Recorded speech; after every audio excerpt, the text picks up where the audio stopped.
बिस्मिल्लाहिर्रहमानिर्रहीम। आज की इस वीडियो के अंदर मैं आपको फोर्थ ईयर एमबीबीएस का शॉर्ट प्रीव्यू प्रोवाइड करूँगा। फोर्थ ईयर एमबीबीएस को सिंपल हम कह सकते हैं क्लिनिकल ईयर विद रट्टा नॉलेज।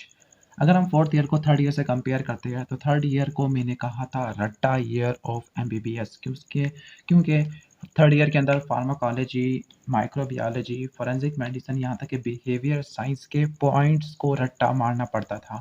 लेकिन फोर्थ ईयर थोड़े से डिफरेंट है। फोर्थ ईयर को क्लिनिकल ईयर विद रट्टा नॉलेज, इसको हम इस तरह कह सकते हैं।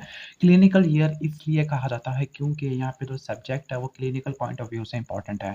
और जब भी कोई सब्जेक्ट जिसको हम क्लिनिकल कहते हैं उसको इस बुनियाद पे कहते हैं कि उसके जो एग्जाम में सिनेरियोज होते हैं, ओके, तो उसमें साइन और सिम्पटम बताया हुआ होता है, लेबॉरेटरी डायग्नोसिस बताई हुई होती है और हमने उसको डायग्नोस करना होता है। इससे पहले भी डायग्नोसिस वाले क्वेश्चंस आते थे, लेकिन वो रिलेटिवली 2 या 3 सिनेरियो होते थे। लेकिन इस बार जो ऑलमोस्ट जो मेजॉरिटी का 90% जो क्वेश्चंस होने हैं, एससीक्यू होने हैं, यहाँ तक एमसीक्यूज भी होने हैं, वो सिनेरियो बेस्ड होने हैं। सिनेरियो बेस्ड दैट मीन्स कि आपको डायग्नोस करना होगा। उस सिनेरियो के अंदर 2 चीज़ें लिखी होगी मेनली। एक तो उस क्लिनिकल प्रॉब्लम का साइन और सिम्पटम दिया हुआ होगा। दूसरा उसका प्रोबेबल लैब डायग्नोसिस दिया हुआ होगा। तो आपने क्या करना है, साइन और सिम्पटम और लैब डायग्नोसिस से आपने उसको डायग्नोस करना है क्वेश्चंस के अंदर, और फिर उसका डिफरेंशियल डायग्नोसिस करना होता है। फिर डिफरेंशियल डायग्नोसिस के बाद ट्रीटमेंट आते हैं। ट्रीटमेंट 3 सब्जेक्ट के अंदर पूछा जाएगा, सॉरी वैसे 2 सब्जेक्ट के अंदर, मेनली आई और ईएनटी। कुछ हद तक स्पेशल पैथोलॉजी में भी पूछ ही लेंगे, specifically for carcinoma point of view. और जो कम्युनिटी मेडिसिन है उसमें ट्रीटमेंट कम पूछा जाता है, prevention, prophylaxis, control, management, intervention या रिकमेंडेशन या इंटरप्रिटेशन, ये सब चीज़ें पूछी जाती है कम्युनिटी मेडिसिन के अंदर। ओके, तो एक बात तो समझ आ गई कि क्लिनिकल सब्जेक्ट का मतलब क्या होता है।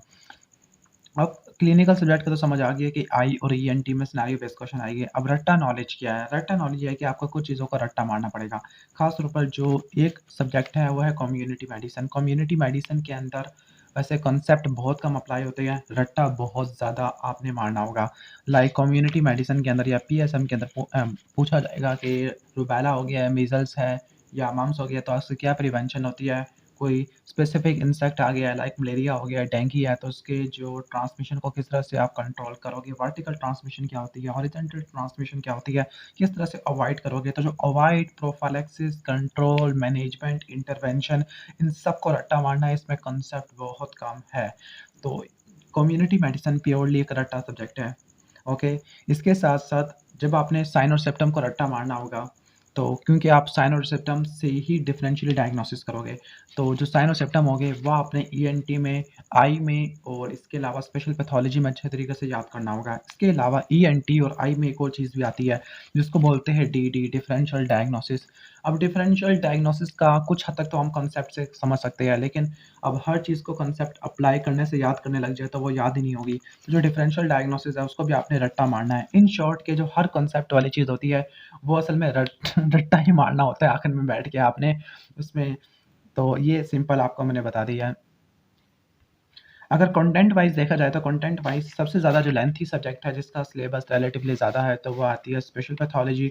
दूसरा नंबर पे जो आता है वो आता है पीएसएम आती है। तीसरे नंबर पे आता है ईएनटी और चौथे नंबर पे आता है आई, सिलेबस वाइज। लेकिन अगर हम डिफ़िकल्टी वाइज देखें तो डिफ़िकल्टी वाइज आई डोमिनेट करती है। दूसरे नंबर पे पीएसएम आता है, तीसरे नंबर पे स्पेशल पैथोलॉजी, और सबसे ईज़ी सब्जेक्ट, इंटरेस्टिंग सब्जेक्ट जो फोर्थ ईयर एमबीबीएस का मोस्ट प्रोबेबली एमबीबीएस का, वो आता है ईएनटी। ओके, तो अगर आप डिफ़िकल्टी वाइज देखो तो ये थोड़ा सा ग्राफ ख़राब हो जाएगा, लेकिन अगर आप कंटेंट वाइज देखो, लेंथ वाइज देखो तो स्पेशल पैथोलॉजी डोमिनेट करती है।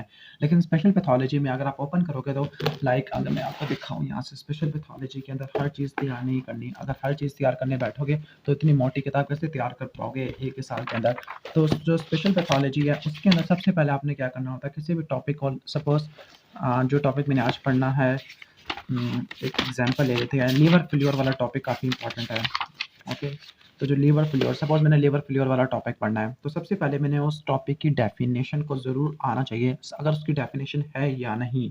ओके, और आपको पता है कि पैथोलॉजी में मेनली 2 टाइप के डिसऑर्डर होते हैं, इन्फ्लेमेटरी और आगे जो न्यूप्लेज़िया वाले होते हैं। सबसे पहले किसी भी टॉपिक की डेफिनेशन को आपने पढ़ना है।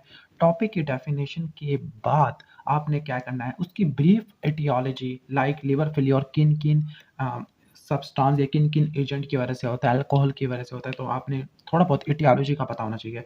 फिर आप पैथोजेनेसिस को की तरफ जंप करने के बजाय मॉर्फोलॉजी की तरफ आ जाए, या थोड़ा बहुत आप पैथोजेनेसिस को भी देख लेना कि किस तरह से एटियोलॉजी ने मॉर्फोलॉजी कैसे क्रिएट करनी है।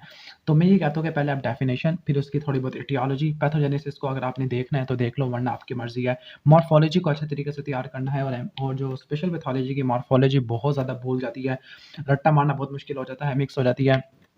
ओके, तो मैं इस पर एक स्पेसिफिक वीडियो बना दूंगा। तो अगर आपको चाहिए स्पेशल पैथोलॉजी की मॉर्फोलॉजी को किस तरह से कवर करना है, तो मैं इसके लिए सेपरेट वीडियो बनाने के लिए तैयार हूँ, मुझे कमेंट सेक्शन में बता देना। पहले डेफिनेशन, एटियोलॉजी, फिर मॉर्फोलॉजी है।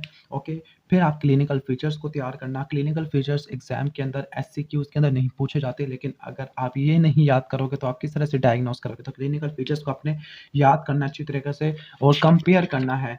ओके, क्लिनिकल फीचर और मॉर्फोलॉजी को जितना कंपेयर करोगे, उतना आपकी जो याद करने की जो मेमोराइजिंग पावर है वो रिलेटिवली स्ट्रांग हो जाती है, क्योंकि ये चीज़ थोड़ी सी मिक्स होती रहती है, मॉर्फोलॉजी और क्लिनिकल फीचर्स हैं। और लास्ट में कुछ टॉपिक्स का लाइक डायग्नोसिस वगैरह भी लिखा होता है, या फिर कुछ ट्रीटमेंट वगैरह भी लिखा होता है, उनको सिर्फ आपने सुपरफिशियल देखना होता है, उसको इतना ज़्यादा डिटेल से नहीं देखना होता है। तो ये तो हो गया स्पेशल पैथोलॉजी को आपने किस तरह से देखना है।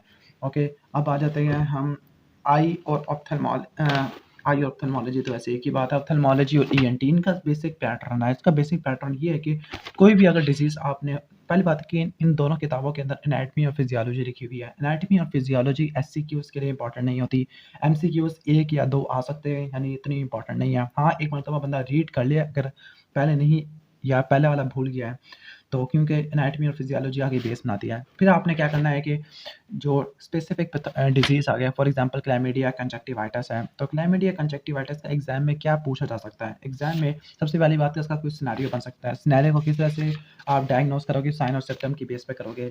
अगर आपसे कोई सवाल पूछे कि किसी भी पैथोलॉजी के अंदर क्या ज़्यादा इंपॉर्टेंट है, साइन या सिम्पटम, तो आपका क्या जवाब होगा? उसका जवाब है signs are more important than the symptom. इसके बाद है कि साइन और सिम्पटम से आपने क्या कर लिया, डिफरेंशियल डायग्नोस कर लिया। ओके, और डायग्नोसिस के लिए यहाँ से भी कोई पॉइंट्स दे सकते हैं, डिफरेंशियल डायग्नोसिस का पूछ सकता है। ओके, सबसे इंपॉर्टेंट चीज़ जो हर सिनेरियो के अंदर पूछी जाती है वो उसका ट्रीटमेंट पूछा जाता है।